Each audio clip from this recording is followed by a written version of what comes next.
नमस्कार दोस्तों। एक बार फिर से आप सभी का स्वागत है हमारे YouTube channel civil service institute में।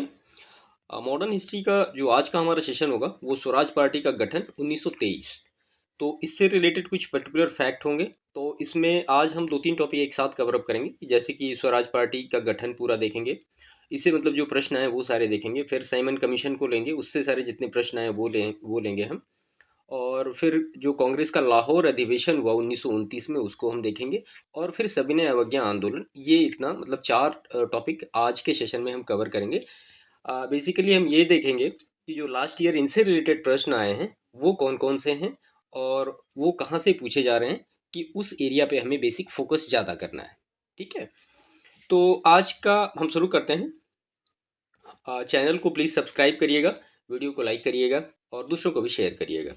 तो स्वराज पार्टी का गठन देखिए 1923 में स्वराज पार्टी का गठन होता है। अगर आपने हमारे प्रीवियस जो वीडियो हैं उनको देखे होंगे, तो अगर हम गांधी युग की बात करें तो गांधी युग को ऑलरेडी हम तीन पार्ट में डिवाइड किए हैं। एक तो उसमें जो था, पहला गांधी जी का चरण था, जिसमें असहयोग है, खिलाफत है, ये सारे आंदोलन हुए, चंपारण, ये सारी चीज़ें हुई। और जो दूसरा आंदोलन गांधी जी का था, जो कि असहयोग आंदोलन के बाद उन्होंने मतलब एक हिसाब से जैसे ही असहयोग आंदोलन वापस लिया उसके बाद वो चुपचाप बैठ गए। तो वो जो काल रहा वो 1923 से लेकर 1928 तक का जो काल रहा, इसको हम विराम का काल कहते हैं गांधी जी का। तो इस बीच में जो क्या क्या घटनाएं घटी और इनसे रिलेटेड जो लास्ट ईयर के प्रश्न हैं वो कहाँ कहाँ से पूछे गए हैं, तो वो सारे यहाँ पे हम देखेंगे। तो आज का हमारा जो पूरा सेशन बेस होगा वो 1923 से लेकर 1928 तक का। इसमें गांधी जी की बहुत कम भूमिका होगी, क्योंकि उन्होंने इस समय रचनात्मक कार्य ज़्यादा किए। ठीक है, उसके बाद फिर थर्ड फेज में सविनय अवज्ञा आंदोलन गांधी जी का स्टार्ट अगेन होगा, उसके बारे में भी हम आज यहाँ पे देखेंगे। तो हम वन बाय वन सारे प्रश्नों को लेते हैं। तो इसमें पहला प्रश्न है, भारत में स्वराज पार्टी की स्थापना जिन कारणों से की गई वह है। तो स्वराज पार्टी का गठन किस कारण से हुआ, तो गांधी जी द्वारा असहयोग आंदोलन वापस लेना, काउंसिलों में प्रवेश कर तथा उन्हें काम न करने देने के लिए 1919 के भारत शासन अधिनियम का उच्छेदन करना। तो ये दोनों कारण थे जिसके वजह से स्वराज पार्टी का गठन हुआ। अब स्वराज पार्टी का गठन किसने किया था, तो ये किया था मोतीलाल नेहरू ने, ये सचिव थे, और सी आर दास जो थे वो इसके अध्यक्ष थे। 1923 यानी इसकी आप डेट एग्जैक्ट याद रखिएगा, मार्च 1923। ठीक है, इसके बाद इसमें दूसरा प्रश्न है, स्वराज पार्टी का निर्माण करने के लिए कांग्रेस के अध्यक्ष पद से त्यागपत्र दिया था किसने, तो सी आर दास ने। जो अध्यक्ष पद था कांग्रेस का, 1922 में गया अधिवेशन के अध्यक्ष थे सी आर दास। तो उस वजह से वहां पे अध्यक्ष उन्होंने त्यागपत्र दिया था। ठीक है, इसके बाद स्वराज पार्टी का गठन की असफलता के बाद हुआ। तो किसकी असफलता के बाद हुआ, तो असहयोग आंदोलन की असफलता के बाद स्वराज पार्टी का गठन हुआ। इसके बाद मोतीलाल नेहरू और सी आर दास द्वारा वर्ष 1923 में गठित पार्टी का नाम क्या है, तो स्वराज पार्टी। मोतीलाल नेहरू स्वराज दल के नेता थे। श्रीनिवास अयंगर, चितरंजन दास, विट्ठल भाई पटेल तथा सी राजगोपालाचारी में से कौन स्वराज दल में नहीं था, तो सी राजगोपालाचारी जो थे ये स्वराज दल में शामिल नहीं थे। मोतीलाल नेहरू, सी आर दास, एन सी केलकर तथा राजेंद्र प्रसाद में से एक स्वराज पार्टी से संबंधित नहीं थे। कौन, तो डॉक्टर राजेंद्र प्रसाद जो थे वो स्वराज पार्टी से संबंधित नहीं थे। देशबंधु के नाम से प्रसिद्ध हैं कौन, तो चितरंजन दास देशबंधु के नाम से प्रसिद्ध हैं। और स्वराज्य आम जनता के लिए होना चाहिए, ये जनता है, आम जनता के लिए होना चाहिए, केवल वर्गों के लिए नहीं, के प्रसिद्ध सूत्र की घोषणा किसने की थी, तो वो सी आर दास ने की थी। कांग्रेसी नेताओं द्वारा, ये मॉन्टेग्यू चेम्सफोर्ड लिखा हुआ, मॉन्टेग्यू चेम्सफोर्ड रिपोर्ट की निंदा करने पर कई नरमपंथियों ने पार्टी को छोड़कर गठन किया था। किस पार्टी का गठन किया था, तो वो इंडियन लिबरल फेडरेशन पार्टी का गठन किया था। ठीक है, इसके बाद 16 दिसंबर 1922 को इंडिपेंडेंट पार्टी बनाने का निर्णय लिया था किसने, तो मदन मोहन मालवीय तथा मोतीलाल नेहरू ने। इसके बाद सेंट्रल लेजिस्लेटिव असेंबली का प्रथम भारतीय अध्यक्ष यानी स्पीकर कौन था, तो विट्ठल भाई जे पटेल। ये सेंट्रल असेंबली के सेंट्रल लेजिस्लेटिव असेंबली के प्रथम अध्यक्ष थे। ठीक है, तो ये सारा इससे रिलेटेड प्रश्न था, स्वराज दल से रिलेटेड, जिसका गठन 1923 में हुआ था। इतने सारे प्रश्न आए हैं और ये सारे अगर आप कवर कर लेंगे तो ये लगभग हर एस्पेक्ट में इनको ओवरऑल करके पूछा गया है, और इससे ज़्यादा इसमें कुछ है भी नहीं। इसके बाद फिर साइमन कमीशन 1927। अब देखिए 1919 में जो मॉन्टेग्यू चेम्सफोर्ड अधिनियम आया था उसका मूल्यांकन करने के लिए साइमन कमीशन नियुक्त करना था 1929 में, लेकिन ये 2 साल पहले ही हो गया, 1927 में इसका गठन हो गया। और ये इसका जो स्थापना हुआ था, ये आप थोड़ा नोट कर लीजिएगा। 8 नवंबर 1927 को इसकी स्थापना हुई थी। 7 सदस्य इसमें थे। अध्यक्ष इसके कौन थे? तो वो जॉर्ज साइमन। ठीक है। भारत में 2 बार साइमन कमीशन अब तक आया है और दोनों बार कोई भारतीय नहीं रहा है। भारत सचिव उस समय थे लॉर्ड बर्कनहेड। उन्होंने भारतीयों को चुनौती थी कि यदि भारतीय एक सहमति से मतलब कोई संविधान बना ले जिससे पूरा देश चल सके। इसी के फिर बाद में नेहरू रिपोर्ट आई 1928 में, और ये 10 अगस्त 1928 को नेहरू रिपोर्ट पब्लिश हुई थी। 9 व्यक्तियों का समूह था और इसके अध्यक्ष कौन थे? तो ये मोतीलाल नेहरू थे। ठीक है। तो ये सारी चीज़ें हैं, इससे रिलेटेड कुछ एमसीक्यू हम देख लेते हैं यहाँ पे।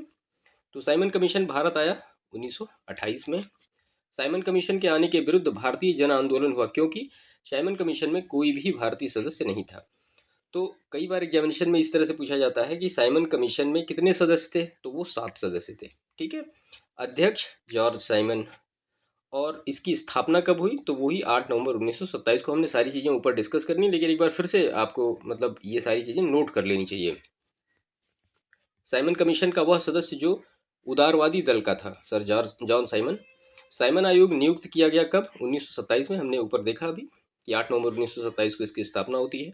1928 में साइमन कमीशन भारत में जिन उद्देश्यों से आया, तो क्या उद्देश्य था? प्रशासनिक सुधार पर विचार करने के लिए साइमन कमीशन आया था, जिसके सुझावों पर भारतीयों को साइमन कमीशन से बाहर रखा गया। तो लॉर्ड इरविन के सुझाव पर भारतीय सदस्य इसके नहीं बनाए गए। ठीक है। उसके बाद फिर कथन और कारण के प्रश्न हैं। कथन है, कांग्रेस ने साइमन कमीशन का बहिष्कार किया।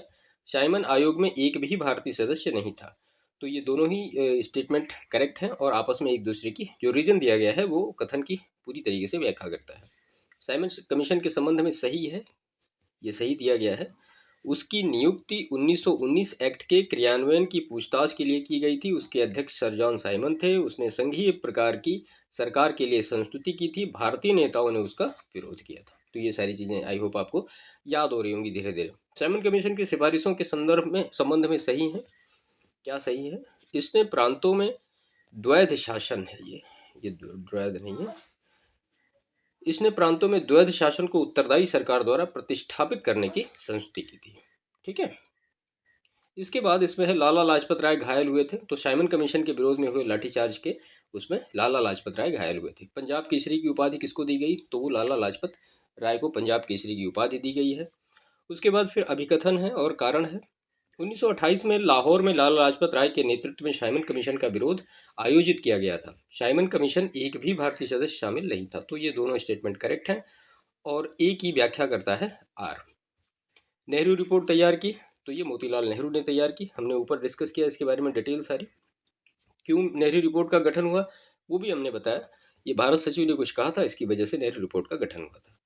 राजगोपालाचारी और सरदार पटेल, पंडित मोतीलाल नेहरू और गोविंद वल्लभ पंत, सर तेज बहादुर सप्रू और जयकर तथा जवाहरलाल नेहरू और जगजीवन राम में से सर्वप्रथम भारत के लिए औपनिवेशिक स्वराज की मांग की थी। किसने? तो सर तेज बहादुर सप्रू और जयकर ने मांग की थी। इसके बाद इसमें भारतीय स्वतंत्रता आंदोलन के काल के संदर्भ में नेहरू रिपोर्ट में अनुशंसा की गई थी। किस चीज की? तो अल्पसंख्यकों हेतु आरक्षित स्थानों के लिए संयुक्त निर्वाचन क्षेत्र और संविधान में भारतीयों के लिए मौलिक अधिकारों का प्रावधान।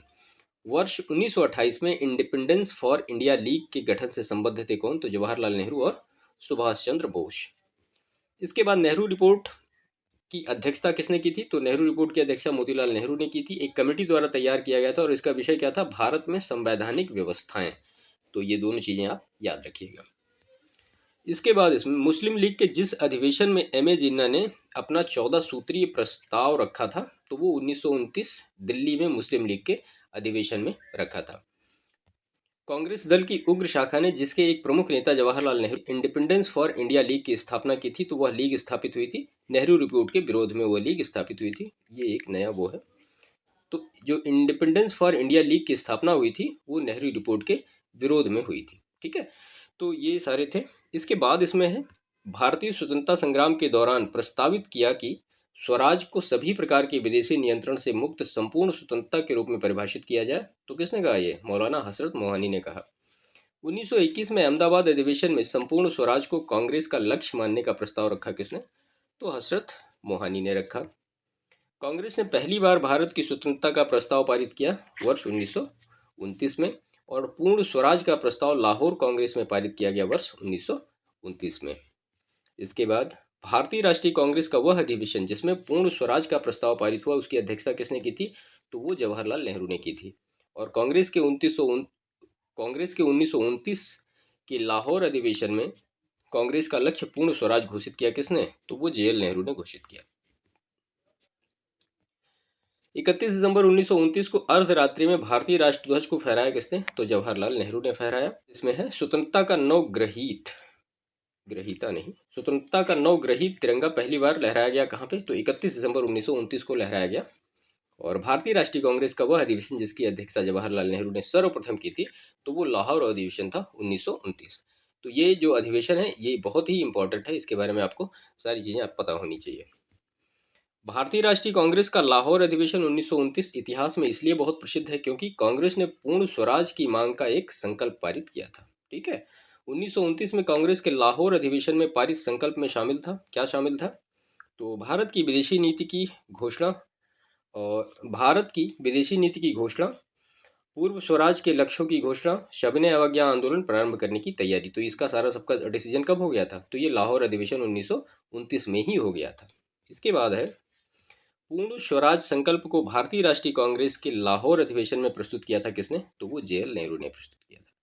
इसके बाद फिर पर्टिकुलर कुछ प्रश्न इससे हैं। सविनय अवज्ञा आंदोलन, अब यहाँ पे गांधी जी की एंट्री स्टार्ट होती है।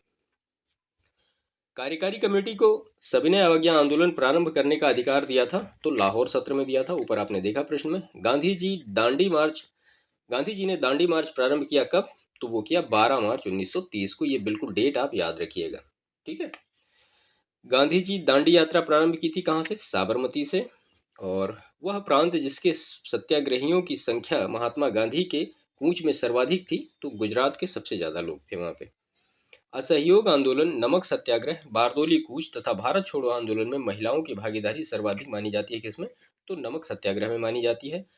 और दांडी मार्च शुरू किया तो नमक कानून तोड़ने के लिए। इसके बाद दांडी मार्च, भारत छोड़ो आंदोलन, साइमन कमीशन का आगमन तथा गांधी इरविन समझौता में सबसे पहले घटित घटना क्या है? तो साइमन कमीशन का आगमन 1927 में हुआ। यहाँ पे 1927 में। भारत छोड़ो आंदोलन तो अभी आगे 1942 में होगा। ठीक है, दांडी मार्च 1930 में हुआ। और गांधी जो इरविन पैक्ट था ये 1932 में होगा, आफ्टर सेकेंड गोलमेज सम्मेलन। इसके बाद फिर कथन और कारण के प्रश्न हैं। महात्मा गांधी द्वारा नमक आंदोलन वर्ष 1930 में चलाया गया। रीजन है, महात्मा गांधी का उद्देश्य था कि गरीबों को नमक मुफ्त उपलब्ध हो। तो ये गलत है, ये सही है। ठीक है, शक्ति के विरुद्ध अधिकार की इस लड़ाई में मैं विश्व की सहानुभूति चाहता हूँ, यह किसका कथन है? तो गांधी जी की दांडी यात्रा का ये कथन है।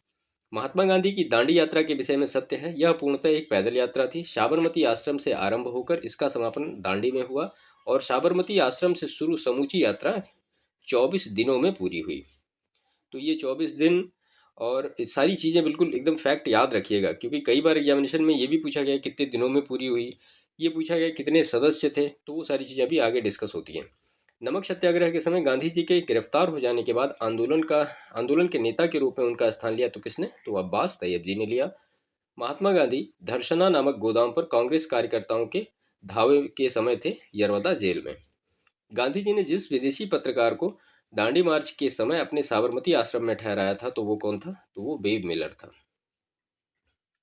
वह आंदोलन जिसमें भाग लेने के लिए आचार्य विनोबा भावे पहली बार गिरफ्तार हुए, तो सविनय अवज्ञा आंदोलन। अप्रैल 1930 में नमक कानून तोड़ने के लिए तंजौर तट पर एक अभियान संगठित किया था किसने? तो सी राजगोपालाचारी ने संगठित किया था। और भारतीय स्वाधीनता संघर्ष के दौरान रेड शर्ट के नाम से भी पहचाने जाने वाले खुदाई खिदमतगारों ने आह्वान किया तो पठान क्षेत्रीय क्षेत्रीय राष्ट्रवादी एकता का और उपनिवेशवाद के विरुद्ध संघर्ष का। ठीक है, इसके बाद लाल कुर्ता दल संगठित किया था किसने? तो किया गया था, तो अंग्रेजों को निकालने के लिए इसका गठन किया गया था। इसके बाद इसमें है गढ़वाल रेजिमेंट के सैनिकों ने प्रदर्शनकारियों पर गोली चलाने से इनकार कर दिया था। सविनय अवज्ञा आंदोलन के दौरान ये हुआ था। लाल कुर्ती आंदोलन के नेता कौन थे? तो वो खान अब्दुल गफ्फार खान। सन 1930 में अंग्रेज सरकार के विरुद्ध प्रसिद्ध पेशावर कांड नायक था कौन? तो वीर चंद्र जी गढ़वाली, ये वहाँ के नायक थे। ठीक है, पेशावर कांड के बारे में आप थोड़ा याद रखिएगा, पेशावर कांड क्या है। जियात रंग आंदोलन प्रारंभ हुआ कहाँ पे, तो ये मणिपुर में प्रारंभ हुआ। और बेगूसराय के चौकीदारी टैक्स के विरुद्ध आंदोलन एक हिस्सा था किसका, तो सविनय अवज्ञा आंदोलन का हिस्सा क्या था, बेगूसराय का चौकीदारी टैक्स। सविनय अवज्ञा आंदोलन की सफलता के बाद गांधी जी ने महत्व दिया था रचनात्मक कार्यक्रम को महत्व दिया था। और प्रभावती देवी स्वतंत्रता संग्राम सेनानी थी, तो पटना की ये स्वतंत्रता संग्राम सेनानी थी। इसके बाद फिर इसमें गांधी इरविन समझौता है, इससे भी छोटा टॉपिक है, ज़्यादा कोई बड़ा टॉपिक नहीं है, तो इससे भी हम कुछ प्रश्न देख लेते हैं। गांधी इरविन समझौता मुख्य रूप से हुआ था तो गोलमेज सम्मेलन में कांग्रेस की भागीदारी सहज करने के बाद 5 मार्च 1931 में समझौता हुआ था, तो गांधी इरविन समझौता हुआ था। और इसके बाद इसमें है, देखिए ये अगर इसके थोड़ा सा ऐतिहासिक बैकग्राउंड के ऊपर आप जाएं, तो जब गोलमेज सम्मेलन का आयोजन होने लगा, तो वो पहला गोलमेज सम्मेलन हुआ था 1930 में, जिसमें से कांग्रेस शामिल ही नहीं हुई। तो जो कांग्रेस एक बहुत बड़ा दल था, जब कांग्रेस शामिल नहीं हुई तो उसके बिना पूरी चर्चा अधूरी रह गई। तो फिर उन्होंने जो लॉर्ड इरविन यहाँ के वायसराय थे, फिर उन्होंने गांधी जी को आमंत्रित किया और उनके साथ एक समझौता किया कि वो किसी तरीके से जो सेकंड गोलमेज सम्मेलन होने वाला 1931 में, उसमें जाके वहाँ पे शामिल हो और अपनी बात वहाँ पे रखें। तो फिर वो सेकंड गोलमेज सम्मेलन में इसी के अकॉर्डिंग कांग्रेस लंदन गई और वहाँ पे द्वितीय गोलमेज सम्मेलन में शामिल हुई, लेकिन वहाँ भी कुछ खास निकला नहीं, तो इसी वजह से तीसरे गोलमेज सम्मेलन में फिर वो नहीं गए।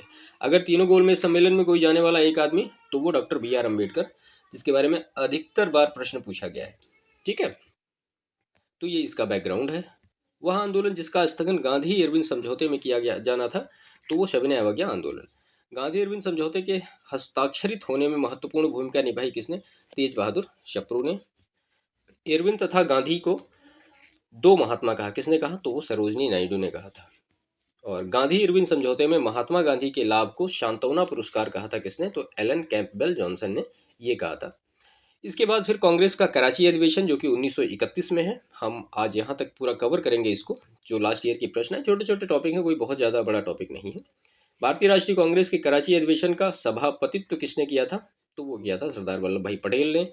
1931 में भारतीय राष्ट्रीय कांग्रेस के कराची अधिवेशन के लिए, जिसकी अध्यक्षता सरदार पटेल कर रहे थे, मूल अधिकारों तथा आर्थिक कार्यक्रमों पर संकल्प प्रारूपित किया था किसने, तो पंडित जवाहरलाल नेहरू ने ये संकल्प प्रारूपित किया था। भारतीय राष्ट्रीय कांग्रेस के कराची अधिवेशन यानी 1931 को महात्मा गांधी की लोकप्रियता और सम्मान की पराकाष्ठा माना किसने, तो वो सुभाष चंद्र बोस ने माना था। और भारतीय स्वतंत्रता संघर्ष के संबंधित घटनाओं का सही क्रम है, तो गांधी इरविन समझौता, भगत सिंह को फांसी, और भारतीय राष्ट्रीय कांग्रेस का कराची अधिवेशन और द्वितीय गोलमेज सम्मेलन। ठीक है, तो ये जो गांधी इरविन समझौता हुआ वो 5 मार्च 1931 को हुआ, भगत सिंह को फांसी उसके तुरंत बाद हुई, और फिर कराची अधिवेशन 1931 में ही हुआ, ये दिसंबर में हुआ, और द्वितीय गोलमेज सम्मेलन जो है ये दिसंबर में हुआ। ठीक है, इसके बाद भारतीय राष्ट्रीय आंदोलन से संबंधित घटनाओं का सही क्रम है, तो गांधी इरविन समझौता, राजगुरु को फांसी, और भारतीय राष्ट्रीय कांग्रेस का कराची अधिवेशन और पूना समझौता। तो प्रश्न इस तरह से भी आते हैं, तो इनके बारे में आपको पूरी डिटेल होनी चाहिए। ठीक है, तो ये पूरा था। इसके बाद फिर गोलमेज सम्मेलन का पार्ट आ जाएगा, तो इसको हम अपने नेक्स्ट सेशन में कवर करेंगे। ठीक है, तो ये आज हमने यहाँ तक पूरा कर लिया, जो कि कांग्रेस का कराची अधिवेशन है। इसके बारे में जितने भी लास्ट ईयर के प्रश्न पूछे गए वो सारे हैं। और जैसे जो भगत सिंह की फांसी हुई, ये सारी चीज़ें, इसके बारे में प्रीवियस वीडियो में ऑलरेडी हम कवर अप कर चुके हैं, तो आप उनको वहाँ पे देख सकते हैं। इसके डिस्क्रिप्शन में भी आपको उसका लिंक मिल जाएगा, जिसमें कि एक RO का पूरा कंप्लीट पेपर का शेड्यूल बना हुआ है, और मॉडर्न हिस्ट्री का भी एक पूरा एक प्लेलिस्ट बना हुआ, तो आप जाके वहाँ पर उनको देख सकते हैं। ठीक है, तो इस सेशन को यहीं पर समाप्त करते हैं। बाकी चैनल को प्लीज़ सब्सक्राइब करिएगा, वीडियो को लाइक करिएगा। बाकी मिलते हैं नेक्स्ट सेशन में, तब तक के लिए आपका बहुत बहुत धन्यवाद।